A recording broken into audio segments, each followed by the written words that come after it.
welcome to Brand Equity with me, Sonali Krishna. By now, most of you know that this is the only show that gets you the insider's view in the marketing and advertising domain.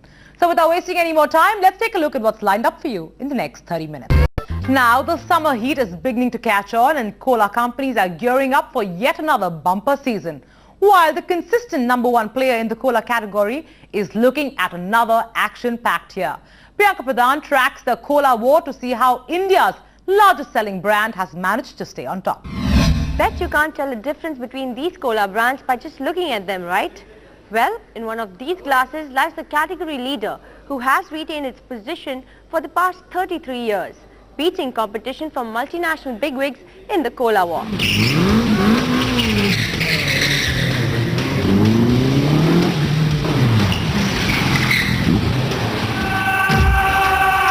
While Pepsi and Coke lock horns over cricketers and movie stars,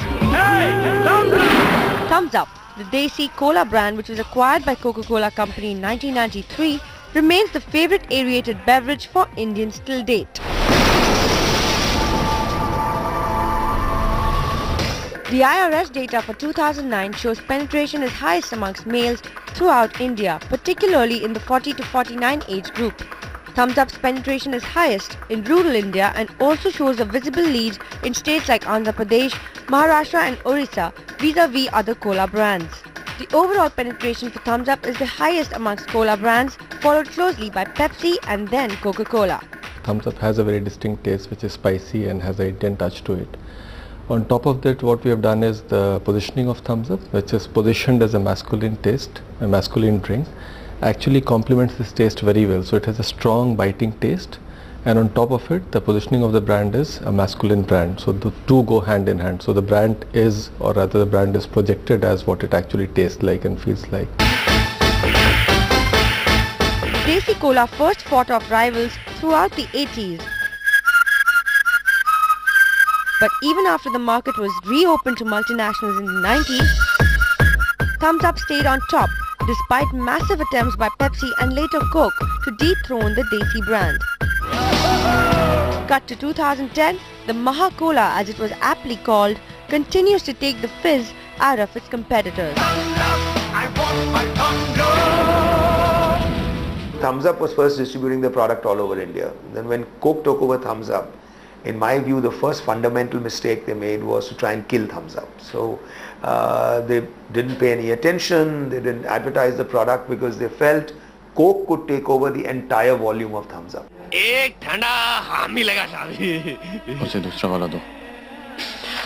And that was their thinking. They learnt very quickly that the consumer was not necessarily ready for that. So what they did with their distribution is they concentrated on the urban centers first because they thought there will be a trickle down in terms of taste, and this is my understanding. They could have done something else, and then that was the mistake that they made again, because they were concentrating in the urban lot, and Thumbs Up by default was still being distributed in all the smaller towns.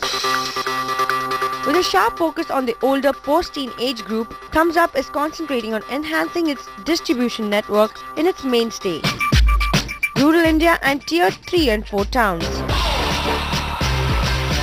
The Thumbs Up is doing better. Why? Because Pepsi and Coke appeals to the younger audience, appeals to the urban audiences. And while in consumption in rural and small town will be more for matured and adults in the middle age as well. The younger people in villages do not consume Coca-Cola.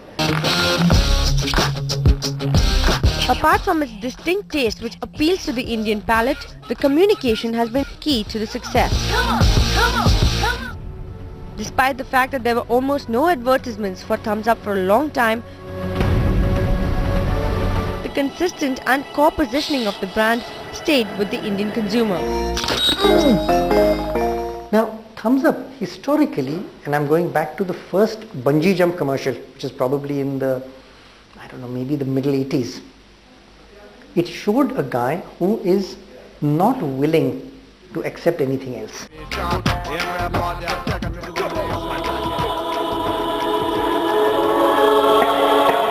So it is the tough guy, it is the guy who is his own person, and it is a guy with strong preferences. He's not even interested in the girl.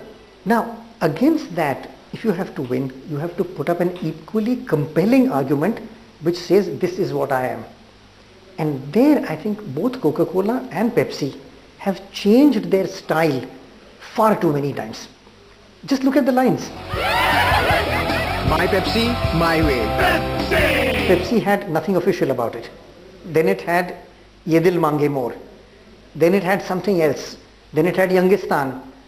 If you keep changing so rapidly, I think what happens is that brands forget that advertising and media are changing a lot faster than the people are changing. And when you change too fast, the people don't have anything to hold on to. What are you? Coca-Cola, if anything, has been even worse. Pepsi, on the other hand, has struggled hard, and with good reason. Coca-Cola had all the bearings to be the category leader, having had the rural market in its pocket with Thums Up and the urban younger audience with Coke. Pepsi to sari gira di. So where does that leave Pepsi? Kya yaar? Ek bhi Pepsi nahi mili. You know, Pepsi is actually connecting with the youth, and that's been its strength and its source of business, and actually has been doing exceedingly well in both urban and rural markets.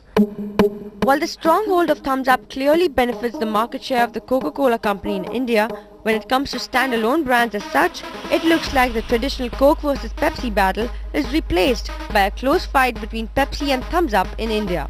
But as of now, आखिरी thumbs up? वो क्या होता है? it's Thums Up for Thums Up. Well, that was a whole lot of fun, and with that, it's a wrap on this edition of Brand Equity. We'd love to hear from you, so do write into brandequity@etnow.tv with your thoughts on the show. Do come back next week to find out what's making waves in the world of brands.